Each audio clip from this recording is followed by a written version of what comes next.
داخل نہ ہو۔ ناظرین، ایسی جگہ جہاں کسی کی نظر پڑنے کا اندیشہ نہ ہو وہاں برہنہ غسل کرنے میں شرعاً کوئی حرج نہیں۔ آج کل غسل خانے ایسے ہی ہوتے ہیں جن میں بے پردگی کا بالکل بھی اندیشہ نہیں ہوتا، لہٰذا ان میں مکمل برہنہ غسل کرنا بلا کراہت جائز اور درست ہے۔ سطر کا ڈھکنا ضروری نہیں، کیونکہ حضرت موسیٰ علیہ السلام اور حضرت ایوب علیہ السلام کے برہنہ نہانے کی شہادت صحیح احادیث سے ثابت ہے۔ غسل سے پہلے وضو کر لینا مسنون ہے، چنانچہ جب پہلے وضو کیا جائے گا تو ظاہر ہے آدمی برہنہ ہی رہے گا، جس سے معلوم ہوا کہ برہنہ ہونے سے وضو اور غسل پر کوئی فرق نہیں پڑتا۔ سیدنا ابو ہریرہ رضی اللہ عنہ نبی کریم صلی اللہ علیہ وسلم سے روایت کرتے ہیں کہ آپ صلی اللہ علیہ وسلم نے فرمایا، بنی اسرائیل برہنہ غسل کیا کرتے تھے، ایک دوسرے کی طرف دیکھا کرتے تھے، اور موسیٰ علیہ السلام تنہا غسل کیا کرتے تھے تو بنی اسرائیل نے کہا کہ واللہ موسیٰ علیہ السلام کو ہم لوگوں کے ہمراہ غسل کرنے سے سوا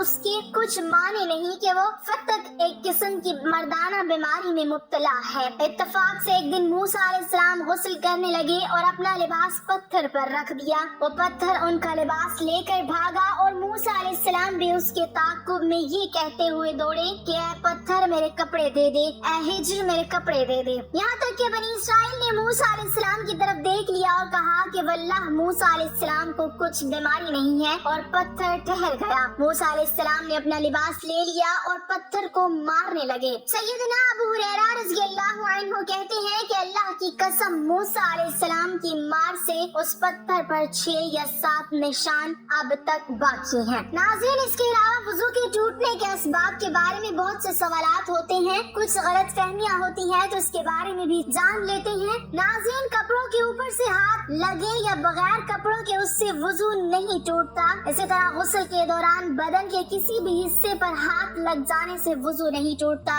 اور نہ ہی دوبارہ وضو کی ضرورت ہوتی ہے۔ حدیث پاک میں ہے، بدن میں کوئی چیز داخل ہونے سے روزہ اور بدن سے کسی چیز کے خارج ہونے سے وضو ٹوٹ جاتا ہے۔ وضو ٹوٹنے کے اسباب درج جن چیزوں سے وضو ٹوٹ جاتا ہے وہ 2 قسم کی ہیں۔ نمبر 1، جو انسان کے جسم سے نکلے جیسے پیشاب، پاخانہ، ری وغیرہ۔ نمبر 2، جو انسان پر طاری ہو جیسے بے ہوشی، نیند وغیرہ۔ پہلی قسم یعنی جسم انسانی سے نکلنے والی چیزوں کی بھی 2 قسمیں ہیں۔ نمبر 1، جو پیشاب و پاخانہ کے راستے سے نکلے۔ نمبر 2، وہ جو باقی جسم کے کسی مقام سے نکلے جیسے قے، خون وغیرہ۔ ان 2 راستوں کے علاوہ جسم کے باقی حصے کے کسی مقام سے کچھ نکلنے کی یہ صورتیں ہیں، کوئی ناپاک چیز نکلے اور جسم پر بہے، مثلا خون، کچ، لہو یا پیپ وغیرہ، تو وضو ٹوٹ جاتا ہے، خواہ تھوڑی سی ہی بہے۔ اگر آنکھ میں خون نکل کر آنکھ میں ہی بہا اور باہر نہیں نکلا تو وضو نہیں ٹوٹا، کیونکہ آنکھ کے اندر کا حصہ نہ وضو میں دھونا فرض ہے نہ غسل میں، اور اگر باہر نکل کر بہا تو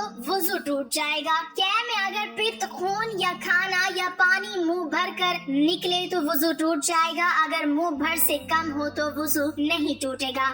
منہ بھر کے وہ ہے جو بغیر مشقت نہ رک سکے۔ اگر خالص بلغم نکلے تو وضو نہیں ٹوٹے گا، خواہ منہ بھر ہی ہو۔ منہ یا دانتوں سے خون تھوک کے ساتھ مل کر آئے تو اگر خون غالب یا برابر ہے تو وضو جاتا رہے گا، اور کم ہے تو نہیں ٹوٹا۔ اگر زخم پر خون ظاہر ہوا اور اس کو انگلی یا کپڑے سے پوچھ لیا، پھر ظاہر ہوا، پھر پوچھ لیا، کئی بار ایسا کیا، اگر یہ سب دفعہ کا خون مل کر اتنا ہو جاتا ہے کہ بہ جائے تو وضو ٹوٹ گیا، ورنہ نہیں۔ اگر آنکھ یا کان یا چھاتی یا ناف یا کسی حصہ جسم سے درد کے ساتھ پانی نکلا تو اس سے وضو ٹوٹ جائے گا، اگر بغیر درد کے نکلا تو وضو نہیں ٹوٹے گا۔ اگر آنکھ نہ دکھتی ہو، نہ اس میں کھٹک ہوتی ہو، اور محض نزلے کی وجہ سے یا یوں ہی پانی بہے یا آنسو نکل آئے تو وضو نہیں ٹوٹے گا۔ اگر جمع ہوا خون مسور کے دانے کے برابر ناک صاف کرتے وقت نکلے تو وضو باقی رہا۔ وضو توڑنے والی دوسری قسم کی چیز ہے، یعنی جو انسان پر طاری ہوتی ہے، اس کی یہ صورتیں ہیں۔ نمبر 1، نیند، لیٹ کر سونا، خواہ چت ہو یا پٹ یا کروٹ پر یا تکیے وغیرہ کے سہارے سے ہو یا کسی اور شکل پر ہو، جس سے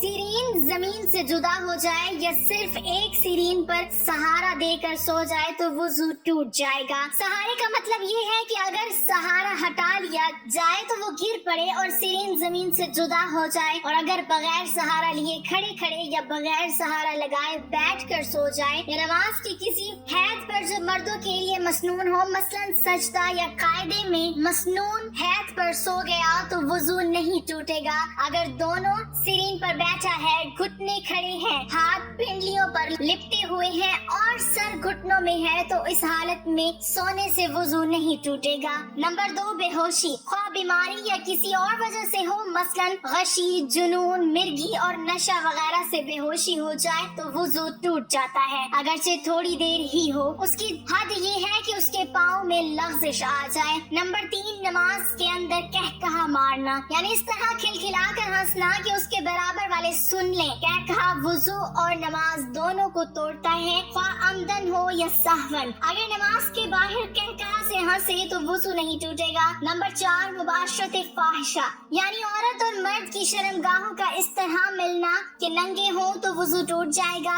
اس کے علاوہ خون یا پیپ یا زرد پانی کہیں سے نکل کر بہا اور اس بہنے میں ایسی جگہ پہنچنے کی صلاحیت تھی جس کا وضو یا غسل میں دھونا فرض ہے تو وضو جاتا رہا۔ اگر صرف چمکا یا ابھرا اور بہا نہیں، جیسے سوئی کی نوک یا چاقو کا کنارہ لگ جاتا ہے اور خون ابھر یا چمک جاتا ہے، یا خلال کیا یا مسواک کی یا انگلی سے دانت مانجھے یا دانت سے کوئی چیز کاٹی، اس پر خون کا اثر پایا، یا ناک میں انگلی ڈالی، اس پر خون کی سرخی آ گئی مگر وہ خون بہنے کے قابل نہ تھا تو وضو نہیں ٹوٹتا۔ چھالا، نوچ ڈالا، اگر اس میں پانی بہ گیا وضو جاتا رہا ورنہ نہیں۔ اللہ پاک ہمیں بہتر عمل کرنے کی توفیق عطا فرمائے اور ہمیں نیکوکاروں میں شامل کرے، آمین۔ ناظرین، کمنٹ باکس میں اللہ تعالیٰ کے 99 ناموں میں سے ایک نام ضرور ٹائپ کریں۔